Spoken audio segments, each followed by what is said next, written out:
solidarity is no one thing.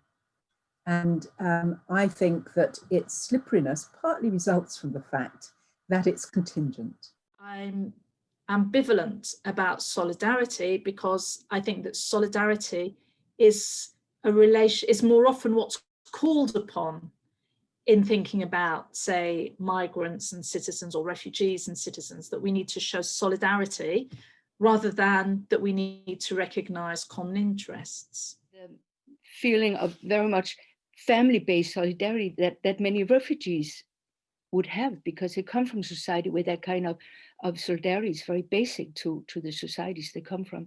That is to a certain extent in conflict with the welfare-based, societal-based solidarity. Actually, the fieldwork I have conducted made me turn my interest towards situations in which it has more to do with the lack of solidarity than solidarity itself. So I would say or at least to situations in which we can observe only very selective forms of solidarity. I think one area where you can see that solidarity is used quite scarily in some ways, I think, to close down conversations is in the way that it's used in the European Union.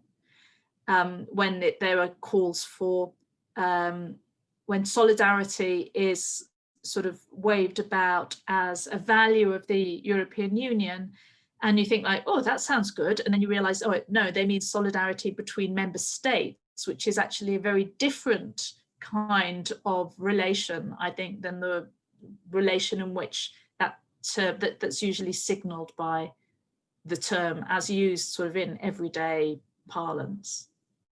I think that actually solidarities are not something abstract and abstruse and at a meta level.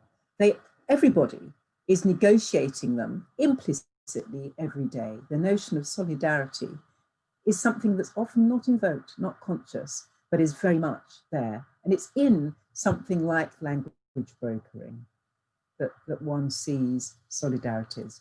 Because there's a hierarchy of languages, learning that your language is devalued and that the people who speak that language, your parents, are equally devalued. And one of the things you learn in terms of solidarity is to protect your parents, if you can, from the vision that the people you're interpreting for have of them as inferior, as devalued, and so on. Generations are by definition seen as being differently resourced, positioned differently in society.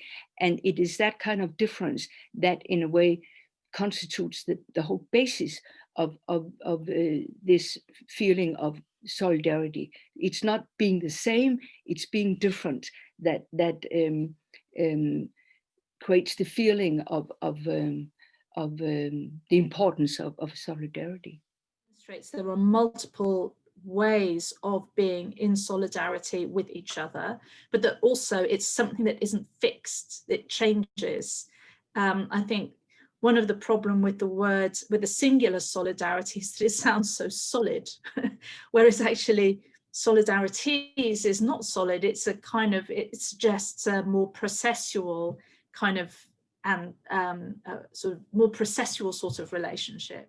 So I think that it's not a detail to pluralize